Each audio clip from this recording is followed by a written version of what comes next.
Hello welcome back GCC academy. मैं Ramzan sir. दोस्तों, अगर आप भी बिहार से हो, जी हाँ, बिहार से किसी भी कोने से रहिए, अगर आप बीए बीएससी बीकॉम कर रहे हैं, पार्ट 1 कर रहे हैं, यानी पार्ट 1 एग्ज़ाम दे लिए हैं या देने वाले हैं, तो इस वीडियो में मैं बताऊंगा कि passing marks part 1, passing marks criteria क्या है। मतलब आपको पार्ट 1 में पास होने के लिए कितना मार्क्स लाना होता है प्रैक्टिकल वाले सब्जेक्ट में, बिना प्रैक्टिकल वाले सब्जेक्ट में, यानी ऑनर्स में फिर कितना लाना होगा, फिर सब्सिडी जो होता है, ठीक है, ऑप्शनल सब्जेक्ट होता है या कंपलसरी सब्जेक्ट होते हैं, उसमें कितना नंबर लाना होता है, सब में अलग अलग लाना होता है या सेम लाना होता है।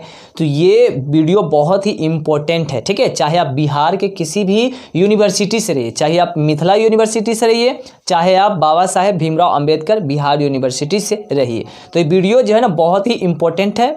इसमें एक एक डाउट को मैं क्लियर करूंगा, मैं पूरी फुल डिटेल्स में समझाऊंगा, ठीक है। तो वीडियो को बिल्कुल स्किप बिल्कुल नहीं कीजिएगा। बहुत सारे स्टूडेंट का डाउट था, समझ में ही नहीं आ रहा था कि सर पास होने के लिए कितना नंबर लाना होता है, फर्स्ट डिवीज़न कैसे होता है, सेकेंड डिवीज़न कैसे होता है, थर्ड डिवीज़न कैसे होता है, हमें समझ में ही नहीं आता सर। इस पर आप एक वीडियो बना दीजिए। तो चलिए वही वीडियो मैं लाया हूँ। तो देखिए यहाँ पर आपको जो है ना बीए बीएससी बीकॉम में आपको 3 साल का कोर्स होता है, ठीक है। 3 साल का, पूरी बात एकदम पूरा बिल्कुल स्किप बिल्कुल नहीं कीजिएगा, पूरा ध्यान से सुनिएगा, एकदम आवाज़ को बढ़ा लीजिएगा। क्वालिटी अगर नहीं दिखाई दे रहा होगा तो क्वालिटी को बढ़ा लीजिएगा, साफ साफ दिखाई देगा। बीए बीएससी बीकॉम में 3 साल का कोर्सेज होता है, ठीक है, जिसमें पार्ट 1 आ जाता है, पार्ट 2 हो जाता है और पार्ट 3 हो जाता है। तो सबसे पहले पार्ट 1 जो है ना, पार्ट 1 में जो पासिंग मार्क्स क्राइटेरिया है उसमें जो है ना, सबसे पहले पार्ट 1 में आपको 500 मार्क्स का एग्ज़ाम होता है, ठीक है। इसी तरह से पार्ट 2 में भी 500 मार्क्स का एग्ज़ाम होगा और पार्ट 3 में जो है ना 800 का होता है, लेकिन वहाँ पर आपको सिर्फ ओनली ऑनर्स पेपर का ही होता है। मतलब कि कहने का मतलब ये है कि वहाँ पर 400 का जो है ना ऑनर्स पेपर का एग्ज़ाम होगा। पार्ट 1 में ऑनर्स पेपर 200 का होता है, फिर पार्ट 2 में फिर ऑनर्स पेपर 200 का 400 हो गया, 400 और 400 पार्ट 3 में, यानी कि जिसको लास्ट ईयर बोलते हैं, थर्ड फाइनल, उसमें 400 का होता है। तो 400 में उसमें क्या होता है कि सब्सिडी हट जाता है और ऑनर्स जो है ना सिर्फ ऑनर्स का नंबर जुटता है। लेकिन यहाँ पर उस पर ज़्यादा जाना नहीं है, पहले यहाँ पर समझना है कि पासिंग मार्क्स कितना है, कितना लाना होगा। देखिए 500 का जो एग्ज़ाम होगा आपको पार्ट 1 में, तो जिसमें ऑनर्स पेपर होगा एक, उसमें 2 पेपर होगा, 200 मार्क्स का होता है ऑनर्स पेपर, ठीक है, 200 मार्क्स का। देखिए ऑनर्स पेपर 1 ले लिए है, ऑनर्स पेपर 2 ले लिए। कहने का मतलब ये है कि 100 मार्क्स और 100 मार्क्स, 200 मार्क्स हो गया। 200 का जो है ना ऑनर्स पेपर होगा, चाहे आप बीए में हो, चाहे बीएससी, चाहे बीकॉम, किसी भी सब्जेक्ट को लेकर के पढ़िए, ठीक है। 200 का होता है ऑनर्स पेपर, यानी पेपर 1 पेपर 2। अब जिसमें से प्रैक्टिकल वाले भी सब्जेक्ट होते हैं, जैसे फिजिक्स हो गया, केमिस्ट्री हो गया, बॉटनी हो गया, है ना। इसी तरह से बीए में क्या हो जाता है, ज्योग्राफी हो गया, और भी सब्जेक्ट हो जाता है, जैसे साइकोलॉजी हो गया, होम साइंस हो गया, ये सब क्या है, तो ये बीए में हो गया। और इसी तरह से बीकॉम में भी होता है प्रैक्टिकल वाले सब्जेक्ट। तो जो प्रैक्टिकल वाले सब्जेक्ट है तो वो 75 150 टोटल 150 हो गया और 50 मार्क्स जो है ना प्रैक्टिकल हो जाता है। तो जो प्रैक्टिकल वाले सब्जेक्ट है 75 150 उसमें पास होने के लिए सिर्फ ओनली थ्योरी में 67 मार्क्स लाना होगा, ठीक है। ध्यान से समझिएगा पूरा, जिसमें प्रैक्टिकल होता है। एकदम वीडियो लंबी हो जाए तो घबराना नहीं है, ठीक है, लेकिन बहुत ही इंपॉर्टेंट जानकारी मिल रही है तो पूरा ध्यान से देखिएगा। मूवी आप 2-3 घंटा का देख लेते हो और ये नहीं देख सकते हो, आराम से देख सकते हो, ठीक है। तो जो प्रैक्टिकल वाले सब्जेक्ट है 150 हो गया, 75 150 और प्लस 50 ये प्रैक्टिकल, तो हो गया 200। तो पास होने के लिए जो है ना आपको जो है थ्योरी में 67 नंबर लाना होगा, तभी जाकर के आपको ये 50 मार्क्स प्रैक्टिकल में का मार्क्स जुटेगा, तभी आप पास माने जाओगे। ओनली आपको 67 मार्क्स लाना होगा थ्योरी में, ठीक है। चलिए इसी तरह से अब एक बात और जान लीजिए। देखिए ऑनर्स पेपर कोई भी होता है ना एच, उसमें पास होने के लिए जो है ना 45% मार्क्स लाना जो है ना अनिवार्य है, कंपलसरी है ऑनर्स पेपर में, सब्सिडी में नहीं। सब्सिडी में तो आपको जो है ना 33 मार्क्स ही लाना है, लेकिन ऑनर्स पेपर में 45 मार्क्स लाना है। 100 मार्क्स का पेपर है, ठीक है, 200 का है, तो 200 में जो है ना 45% 90 हो जाता है। आप निकाल के भी देख सकते हो 200 का जो है ना, यानी कि 45% जो है आपको, देखिए 10 से 10 10 से 10 45 दूनी 90, यानी कि 90 हो गया विदाउट प्रैक्टिकल वाले, ठीक है। 200 में आपको 90 मार्क्स लाना हो, और जिसमें प्रैक्टिकल होता है उसमें 67 मार्क्स लाना है, तभी जाकर के ये 50 में जुटेगा, तब फिर आप पास हो जाओगे, ठीक है। समझ में आ गया। अब आइए बात कर लेते हैं सब्सिडी में, ठीक है। तो 200 का तो हो गया ये ऑनर्स पेपर हो गया, अब सब्सिडी हो जाएगा टोटल जो है ना 500 का होगा, जैसे कि 200, 300, 400 और ये 50-50 ये 500। तो जो है ना आप कंपलसरी सब्जेक्ट में जो है आप 50 मार्क्स हिंदी, 50 मार्क्स इंग्लिश कुछ भी ले सकते हैं। चाहे तो आप जो है MIL सिर्फ 100 मार्क्स का हिंदी भी ले सकते हैं, संस्कृत भी ले सकते हैं, कुछ भी ले सकते हैं, आपका मन है। तो देखिए सब्सिडी में जो है ना जिसमें प्रैक्टिकल नहीं होगा तो सीधी सिंपल सी बात है, उसमें आपको 33 मार्क्स लाना है, ठीक है। जैसे क्लास 12th में होता है, जिसमें प्रैक्टिकल नहीं होगा तो आपको ये 33 मार्क्स लाना होगा। और जिसमें प्रैक्टिकल होगा ना मेरे दोस्तों, उसमें 75 का होगा थ्योरी, तो अब 25 का आ जाएगा प्रैक्टिकल, तो उसमें पास होने के लिए 23 मार्क्स लाना होगा थ्योरी में, ठीक है। 75 में 23 मार्क्स लाना होगा, तभी जा करके आपको प्रैक्टिकल का मार्क्स ऐड करके, यानी कि 23 में 10 जुड़ेगा तो 33 हो जाएगा, आराम से आप इजीली पास हो जाओगे। तो 33 मार्क्स हो गया।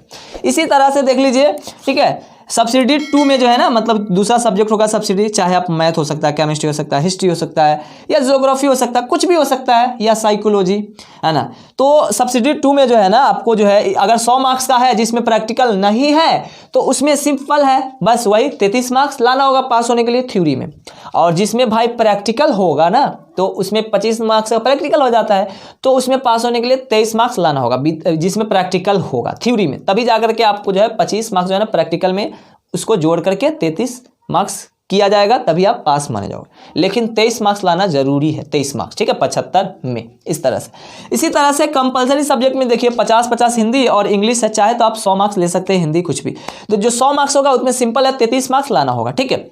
लेकिन 50-50 होगा तो उसमें पास होने के लिए तो ऐसे 15 मार्क्स ही चाहिए, ठीक है, 15-15 ही चाहिए। लेकिन आप कहोगे कि 15-15 सर 30 हो जाता है, तो 30 से मार्क्स से पास, लेकिन नहीं, ऐसा नहीं, उसको कंबाइंड करके, ठीक है, मतलब कि किसी में मान लो कि 20 आ जाए, किसी में 13 आ जाए, तो आप पास हो जाओगे, ठीक है। तो इस तरह से ये टोटल दोनों को मिला करके, मतलब 50-50 दोनों को मिला करके इसमें आपको 33 मार्क्स लाना होगा पास होने के लिए, ठीक है। याद रखिए, यानी जो सब्जेक्ट, जो प्रैक्टिकल वाले सब्जेक्ट है ऑनर्स में, देखिए उस प्रैक्टिकल वाला सब्जेक्ट उसमें 67 मार्क्स लाना होगा 150 में, दोनों को मिला करके, पेपर 1 पेपर 2 दोनों को। ईजी है, आ सकता है आराम से यार, बहुत ही सिंपल पासिंग क्राइटेरिया है, ठीक है। इसी तरह से जो प्रैक्टिकल वाला नहीं होगा, सिंपल है, 200 में बस आपको 90 नंबर लाना है, ईजी है, आराम से आ जाएगा ना। सब्सिडरी है 100 मार्क्स का होगा, उसमें सिंपल है 33 मार्क्स लाना है। जो प्रैक्टिकल वाला होगा भाई 75 का होगा, तो उसमें लाना होगा 23 मार्क्स, और 25 ये प्रैक्टिकल है तो आराम से लिखोगे, प्रैक्टिकल का कॉपी जमा कीजिएगा, 20-22 इतना मिल ही जाता है, तो आपको 33 से ऊपर ही आ जाएगा, इजीली पास। इसी तरह से सब्सिडी ये है, ये वाला दूसरा सब्सिडी वही है। तो आई होप ये जो है ना पासिंग क्राइटेरिया समझ में आ गया होगा। अब यहाँ पर आपको एक डाउट होगा कि sir first division, second division कितना पे होता है, थर्ड डिवीज़न कितना पे होता है। तो सबसे पहले मैं बता दूँ आप लोगों को कि BA BSc BCom में थर्ड डिवीज़न नहीं होता है, आपको सेकंड डिवीज़न ही होता है। यानी कि 45 यानी 45% अगर मार्क्स आता है तो आप बिल्कुल सेकेंड डिवीज़न में आ रहे हो, ठीक है। और 60% अगर आ रहा है मार्क्स तो आप बिल्कुल फर्स्ट डिवीज़न के श्रेणी में आ रहे हो। जैसे एग्जांपल में, जैसे देखिए, अगर आपको 90 मार्क्स आ रहा है तो आप बिल्कुल पास है सेकेंड डिवीज़न के श्रेणी में। लेकिन 120 अगर आता है, क्योंकि फर्स्ट डिवीज़न जब भी होता है मेरे दोस्तों 60% पे होता है, ठीक है। चाहे आप अब ये देखो 100 का अगर 60% अगर निकालोगे तो 100 करोगे नीचे, ये कट जाएगा, तो ये 60 मार्क्स हो जाता है, ठीक है। कहने का मतलब ये। इसी तरह से जो है 200 का हो गया ऑनर्स पेपर, तो 200 में जो है 60% निकालोगे नीचे, 100 10 10 10 10, तो 6 दूनी 12, मतलब कहने का मतलब 120 मार्क्स हुआ, दिखाई दे रहा है नीचे। 120 मार्क्स अगर आएगा ना तो आप फर्स्ट डिवीज़न के श्रेणी में आ रहे हो। लेकिन यहाँ पर जो है आपको ये तय नहीं करेगी, ठीक है, पार्ट 1 तय नहीं करेगी कि हाँ आप फर्स्ट डिवीज़न हो गए हैं या सेकेंड डिवीज़न हो गए हैं। आपको जब फाइनल जब होगा ना पार्ट 3, तो उसमें आपको तय किया जाएगा कि हाँ भाई आप फर्स्ट डिवीज़न के श्रेणी में आ रहे हैं। ऐसे अंदाज़ा लगा सकते हैं, ठीक है। अब ज़रूरी नहीं है कि भाई मान लो कि पार्ट 1 में अगर हमको 120 नहीं आया, 110 आया, 15 आया, पार्ट 2 में हमको 120 से ज़्यादा आया, 30 आया, 35 आया, तो इस तरह से आप जो है कंबाइंड करके जो है ना, आप 800 में 480 नंबर आ रहा है ना, 480 नंबर, तो आप बिल्कुल फर्स्ट डिवीज़न की श्रेणी में आ रहे हो, ठीक है। तो खैर वहाँ पे जाना नहीं है, अभी पार्ट 1 में ही, पार्ट 1 के बारे में ही जानना था, आई होप। और उसके बाद एक चीज़ और, हाँ ये भी जान लीजिए कि प्रमोटेड क्या होता है, फेल क्या होता है, बहुत ही इंपॉर्टेंट। देखिए ये तो समझ में आ गया। देखिए प्रमोटेड वैसे बच्चे होते हैं जो 1 या 2 सब्जेक्ट में, 1 से 2 यानी कि 2 सब्जेक्ट अगर कम यानी कि मार्क्स आता है, पास अगर नहीं हो पाता है कोई अगर स्टूडेंट, तो उसको यूनिवर्सिटी प्रोमोटेड कर देती है। मतलब प्रमोटेड कर देती है कहने का मतलब यह है कि आगे भेज देती है, आपको फेल नहीं किया जाएगा। आपको जो है आपसे जो जूनियर सेशन का जो स्टूडेंट होगा, जो बैच होगा, ठीक है, तो उसके साथ आपको उसी सब्जेक्ट का ओनली देना होगा एग्जाम, ऑल सब्जेक्ट का नहीं, बस उसी सब्जेक्ट का जिसमें आपको प्रमोटेड लगा है, जिसमें आपको कम नंबर आया होगा, उसी को देना है, बाकी पूरा को नहीं देना है। बाकी सेशन आपको वही समय पर ही कंप्लीट किया जाएगा। और जो 3 विषय में तीन सब्जेक्ट में फेल हो जाता है ना, उसको पूरी तरीके से यूनिवर्सिटी फेल कर देती है, ठीक है। उसके बाद फिर आपको 1 साल बैक जाना पड़ता है, यानी कि आपको सभी सब्जेक्ट का फिर से एग्जाम देना पड़ता है, ठीक है, ये होता है।